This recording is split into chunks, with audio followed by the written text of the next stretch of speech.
Hello hello hello my dear students. आज हम class 11th की केमिस्ट्री में पढ़ने जा रहे हैं de Broglie de Broglie hypothesis. What de Broglie hypothesis? According to de Broglie hypothesis, किसी भी मूविंग ऑब्जेक्ट को हम वेव भी कंसिडर कर सकते हैं। किसी भी मूविंग ऑब्जेक्ट को हम वेव भी कंसिडर कर सकते हैं, यानी moving car, moving bus, moving ball, moving scooter, moving bicycle को हम वे भी कंसिडर कर सकते हैं। यानी any moving object, big as well as small, has wave associated with it. Any moving object या any moving particle has wave character associated with it. और उस वेव को हम बोलेंगे मैटर वेव या डी ब्रोगली वेव, और उस wave की जो वेवलेंथ होगी उसको बोलेंगे हम डी ब्रोगे वेवलेंथ यानी lambda.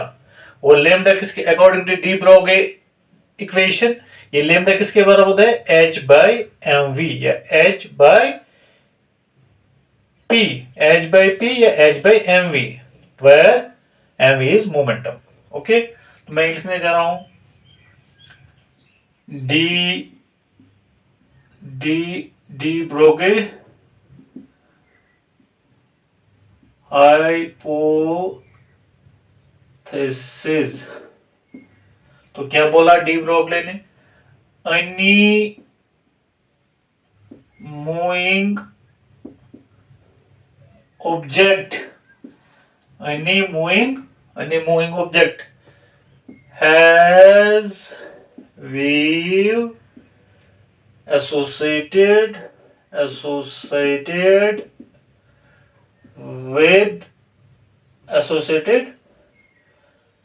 with it called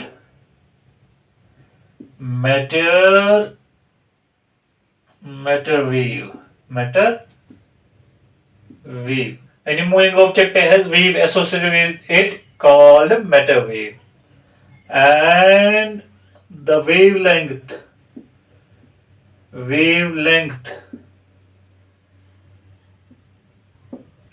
of this wave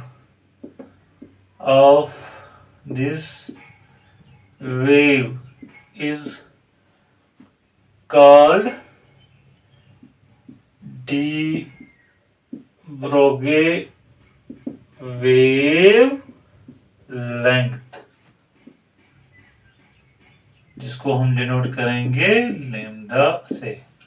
ठीक, any moving object has wave associated with it called matter wave, and the wavelength of this wave is called de Broglie wavelength. ठीक, और according to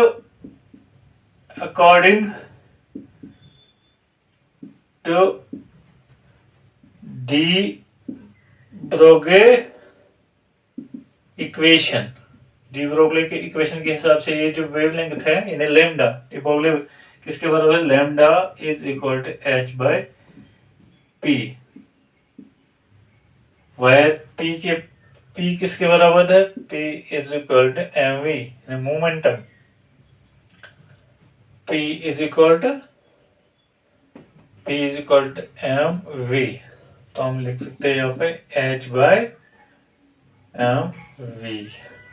ठीक, तो अब अगर हम इस equation को डिराइव करना चाहेंगे, ठीक, यानी derivation of de Broglie equation, derivation of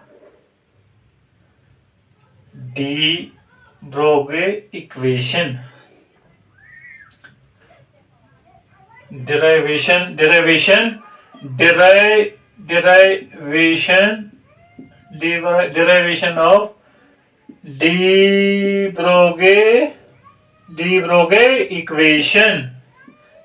derivation of de Broglie equation, तो कैसे लिखेंगे हम? हमें पता है according to Einstein energy E is equal to mc square, energy is equal to mc square. Also हमें पता है according to Planck's E is equal to h nu, तो इसको हम 2 मानेंगे।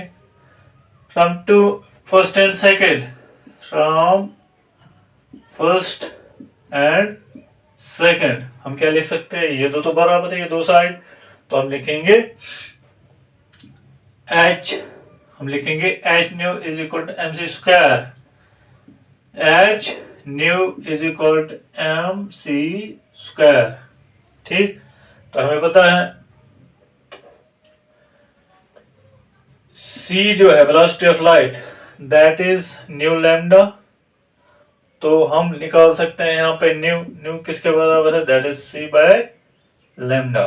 ठीक, तो हम लिख सकते हैं h न्यू के बदले हम लिख सकते हैं c by lambda, c by lambda that is mc square. ठीक, c कैंसिल, यहाँ से c एक, यहाँ से c एक, तो हम लिख सकते हैं h बाय, हम लिख सकते हैं h by lambda is equal to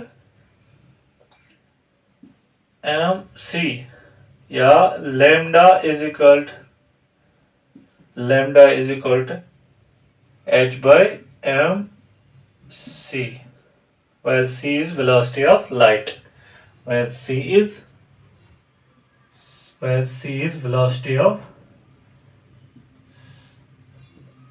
where c is velocity of light। अगर हम इस c को v से रिप्लेस करेंगे, velocity of any moving object या वेलोसिटी ऑफ मूविंग पार्टिकल, तो हम लिख सकते हैं lambda is equal to h by mv, where lambda क्या है, वेव लेंथ। ठीक, h क्या है, h is Planck's constant, Planck's constant. ठीक, h किसके बराबर है, 6.626 इंटू 10⁻⁻34 जूल सेकेंड। ठीक, m क्या है, मास, और v क्या है, v is velocity, velocity. Okay, that was all about de Broglie hypothesis. क्या बोला de Broglie, any moving object, किसी भी मूविंग ऑब्जेक्ट को हम वेव भी कंसिडर कर सकते हैं, उसके साथ जो वेव एसोसिएट होगी उसको बोलेंगे मैटर वेव या डी ब्रोगली वेव, और उस वेव की जो वेवलेंथ होगी इसको बोलेंगे डी ब्रोगली वेवलेंथ। एक्चुअली ये कंसेप्ट कहां से आया, क्योंकि आइंस्टाइन ने बोला जो लाइट है, light has got dual nature, light has got particle nature as well as wave nature. Light as a particle भी बिहेव करती है और एज अ वेव भी, तो उसके इसके रिवर्स में बोले, यानी अगर लाइट है वेव और पार्टिकल भी बिहेव करती है, पार्टिकल भी और वेव भी। ठीक, लाइट पार्टिकल भी बिहेव करती है और वेव भी, क्या पार्टिकल भी एज अ वेव बिहेव कर सकता है, तो इन्हें उसका रिवर्स, उसने बोला कि एक पार्टिकल, मूविंग पार्टिकल या मूविंग ऑब्जेक्ट वेव की तरह बिहेव कर सकता है। ठीक, चाहे स्मॉल और बिग। हालांकि ये जो D Broglie hypothesis, it is applicable for both small objects या small particles as well as big particles, but it is valid only for microscopic particles, क्योंकि अगर हम big particle के लिए wavelength ये लैम्डा निकालेंगे, big particle, क्योंकि big particle का मास बहुत ज्यादा होगा, यानी moving bus, moving car, moving bicycle, moving scooter का मास तो बहुत ज्यादा, ये लैम्डा बहुत बहुत कम निकल के आएगा, नेग्लिजिबल, जिसको हम ना के बराबर मानेंगे। हालांकि इलेक्ट्रॉन का मास बहुत कम होता है, उसके लिए जब हम लैम्डा निकालेंगे कुछ मेजरेबल वैल्यू निकलेगी। ठीक, फॉर एग्जांपल अगर हम प्लैंक्स कांस्टेंट का वैल्यू देंगे, इलेक्ट्रॉन का मास का वैल्यू देंगे, ठीक, वेलोसिटी ऑफ इलेक्ट्रॉन देंगे, तो अप्रोक्सीमेटली वो निकलती है वेवलेंथ 3.2 एंगस्ट्रॉम, कुछ मेजरेबल वेवलेंथ निकलती है। तो उसके कंपैरिजन में अगर हम छोटी सी बॉल का वेवलेंथ निकलो बहुत बहुत कम निकलेगा, ठीक है, टेनिस बॉल का। तो कहने का मतलब है de Broglie hypothesis is applicable for both small particles as well as big, but is valid for microscopic particles. Hope you understood. Thank you.